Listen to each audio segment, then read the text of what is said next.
मेरे पीछे Christchurch cricket stadium का अहाता है और मेरे सामने यह है मस्जिद अल नूर, जहां पर न्यूजीलैंड की हिस्ट्री का सबसे बड़ा सानिया हुआ, जिसमें 51 जो मुसलमान नमाजी हैं वो शहीद हुए और जिनमें पाकिस्तानियों की तादाद 9 थी। ये अहाता मैंने इसलिए दिखाया था कि जब ये हमला हुआ था तो सामने से बांग्लादेशी क्रिकेटर्स यहाँ से गुजर रहे थे, क्योंकि उस दिन मैच था और जुमे का रोज था। अब मस्जिद के अंदर क्या हुआ और क्या चीज़ें अब बदल गई हैं, जिसने हमला किया था उसको अभी तक सजाए मौत क्यों नहीं हुई, और यहाँ पर रहने वाले मुसलमानों के लिए हुकूमत ने फिर क्या कुछ किया और कैसे मुसलमानों के हालात भी बदले, वो तमाम आपको इस वीडियो में बताएंगे। तो बने रहिएगा हमारे साथ।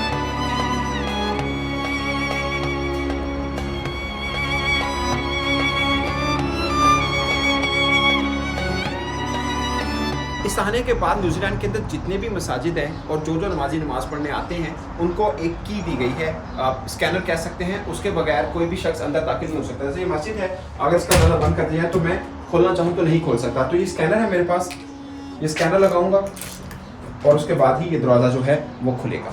ये वो रास्ता था जहाँ से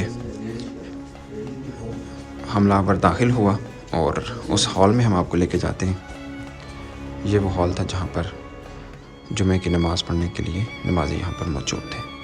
दोस्तों, ये जो हॉल आप देख रहे हैं पहले इस शेप में नहीं था और ख़ासकर उस हमले के बाद तो सब शहीद हो गया था ये वाला हिस्सा जो था। और आप जो पीछे दरवाजे देख सकते हैं मेरे, यहाँ पे भी और इस साइड पे भी, ये आप कह सकते हैं कि एग्ज़िट डोर हैं, जो कि इस सानहे के बाद यहाँ की गवर्नमेंट ने बनाए थे कि खुदा ना खासा अगर दोबारा ऐसा कुछ हो जाता है तो यहाँ से बाहर निकलने के लिए, रश करने के लिए जगह ज़रूर हो। और जितनी भी अब ये देख सकते हैं हॉल को जो रेनोवेट हुआ है, ये सब की सब न्यूजीलैंड सरकार की तरफ से हुआ था। और जो पाकिस्तानी लोग यहाँ पे रह रहे हैं, जो मुसलमान हैं एक दूसरे ममालिक के भी, वो यहाँ की गवर्नमेंट से बहुत खुश हैं कि इस मामले को लेकर उन्होंने बहुत अच्छे तरीके से हैंडल किया। जिससे ज़रा बताइएगा आप कहाँ बैठे थे और सारा आपने कैसे देखा? जब फायरिंग शुरू हुई तो मैं यहाँ बैठा था और खुतबा शुरू हुआ था, अभी 5 मिनट हुए थे।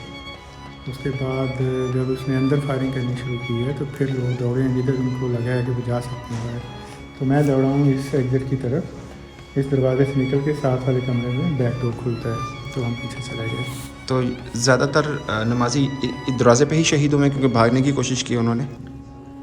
ज़्यादा इस साइड पे भी गिरे हैं, क्योंकि जब रश पड़ा है तो गिरे हैं, तो ऊपर से फायरिंग हुई है। फिर मैक्सिमम उधर हुए हैं, जो उस साइड पे गए हैं दरवाजा नहीं खोल सका।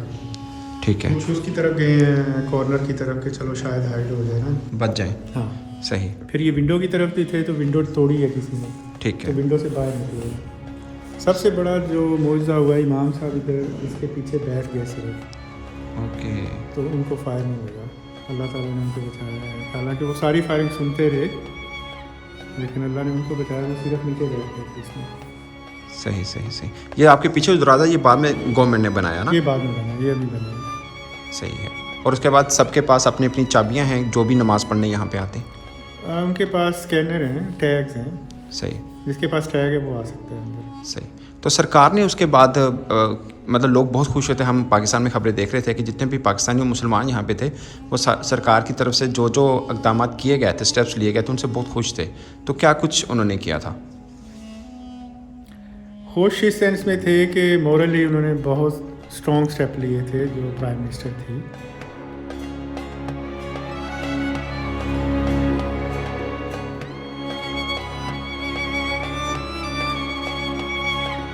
इस हॉल से वापस एंट्रेंस की तरफ अगर हम जाएं तो दाएं तरफ यहाँ पर वज़ू करने की जगह है और बाईं तरफ भी एक हॉल है, एक छोटा सा हॉल, और इस तरफ को भी एक हॉल है जो कि ख़वातीन के लिए है। मगर ना वो इधर इस तरफ पे गया हमलावर और ना ही इस तरफ को गया। जहाँ पे जो लोग रहते हैं उनकी परसेप्शन ये है कि शायद इसलिए नहीं गया कि अगर वो अंदर दाखिल होता तो ये दरवाज़ा बंद किया जा सकता था, अपनी पीठ दिखाता तो उस पर हमला दोबारा हो सकता था, क्योंकि अंदर एक बार एक पाकिस्तानी ने उसको रोकने की कोशिश की थी, जिसको उसने गोली मार के शहीद कर दिया था।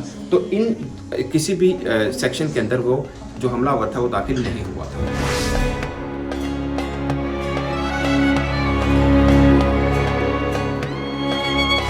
हमलावर इस मस्जिद में हमला करने के बाद यहाँ से तकरीबन 15 मिनट की ड्राइव पे एक और मस्जिद है जहाँ पे उसने हमला किया। 44 यहाँ पे नमाजी शहीद हुए थे और 7 वहाँ पर शहीद हुए थे, जिसके बाद पुलिस ने उसको पकड़ा था। अब सवाल ये पैदा होता है कि वो हमलावर पकड़ा तो गया, मगर अभी तक उसको सजाए मौत क्यों नहीं हुई? तो यहाँ पे कानून है कि जितना मर्जी बड़ा जुर्म हो जाए, सजाए मौत नहीं होती तो उसको ज़ाय मौत नहीं होगी, वो अपनी तिबी मौत जब मरेगा तभी मरेगा। और उसके ऊपर डेली लगभग 5,000 न्यूजीलैंड डॉलर खर्च हो रहा है उसकी सिक्योरिटी के ऊपर। और अब मुसलमानों यहाँ पे जो मुसलमानों के हालात कैसे बदले, तो जो मसाजिद के अंदर यहाँ पर मौजूद थे, यहाँ की गवर्नमेंट ने उसके लिए बड़ी आसाइशात का ऐलान किया। खासकर यहाँ पे नेशनैलिटीज दी गई, जो भी मसाजिद के अंदर, इस मस्जिद के अंदर और दूसरी मस्जिद के अंदर मौजूद थे, जो बच गए सबको यहाँ की नेशनैलिटी दी गई। और ऐसा भी वाकया सामने में आया कि कुछ मुसलमान ऐसे भी थे जो मसाजिद में नहीं थे, मगर उन्होंने भी जाके अनाउंस किया कि वो भी उस वक्त मस्जिद में थे ताकि वो भी नेशनैलिटी हासिल कर सकें। तो एक थोड़ा सा एक साइड एंगल था जो मैंने आपको इस खबर के हवाले से बताया। आपको वीडियो कैसी लगी आप कमेंट के सूरत में जरूर बताइएगा। अब तक के लिए इतना ही, इजाजत दीजिए, अल्लाह हाफिज।